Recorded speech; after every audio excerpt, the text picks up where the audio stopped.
Welcome to Your Daily Writing Habit, episode number 662. If you are writing a book or thinking about it, or maybe you've started writing your book but you need some help getting it done, you are in the right place. Good morning, everyone. Happy Friday. I'm your host, Christine Whitmarsh, also known as Christine Inc., if you're looking for me online, like that stuff we write with. Each day, I'm sharing with you the writing habits I've learned over my 19 years as a ghostwriter, book coach, and author. I have found that three things in particular have a huge impact on your success as an author, and they have the ability to turn a quote-unquote non-author into a published one.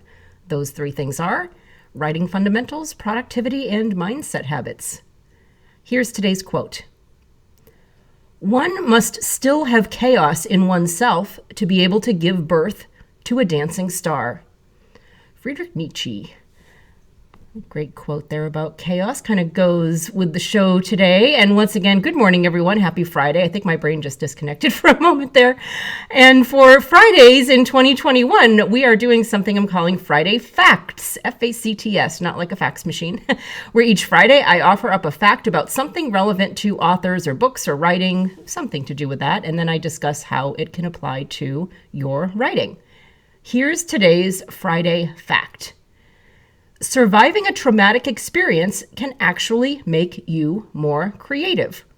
That's right. A 2016 Fast Company article, I'll post the link in the show notes, talked about a psychological phenomenon called post-traumatic growth, where after going through a major trauma, our brains naturally start kind of, figuring out new ways of creative problem solving, kind of creating new circuits as part of the healing process.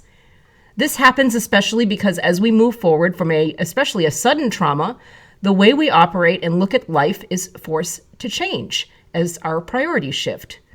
This often results in an increased level of creative thinking. So that's a bonus. And in fact, I'm quoting from the Fast Company article here. A 2004 study in the Journal of Traumatic Stress showed that 70% of survivors experienced some kind of positive psychological change after a traumatic experience, and that included, for many of them, increased creativity. So what can you do with this information, especially if you don't particularly identify as a survivor of trauma? Well, in a more general way, the takeaway I'm seeing from this research is to think about all the sources of creativity that exist for you, and all the sources of your creativity, past, present, and future. And be willing to consider that perhaps creativity isn't all from sunshine and lollipops and unicorns and fairy dust. See what sort of creative gifts you can find in the other, and I'm putting other in quotes, the other moments of life. Now, this doesn't mean to intentionally place yourself in darkness, like we've heard, the stereotypes of artists in the name of thinking up a really cool book idea. And it also doesn't mean to interrupt the healing process from any trauma that you have experienced in life or do experience in life, as most of us will do at some point or another, because that's just called life. No, this is a reminder to keep your awareness up. Continue stepping into the role of author-observer to find the lessons and messages from your life.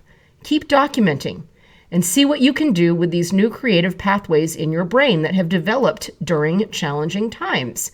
So the first part is to be aware of these new creative pathways, or even potential new creative pathways in your brain that have come from trauma. The brain is a miraculous thing. It constantly gives us the gifts that we might not even be fully aware of. And once again, I'll post a link to that article. Pretty interesting. It's called Surprising Facts About Creativity. This was just one of them, so there are a bunch of other interesting things about creativity in that article as well. And of course, always in the show notes, I post a link to my Inc. Authors group on Facebook, a great place for you to get motivation, accountability, book writing, publishing, resources, and more.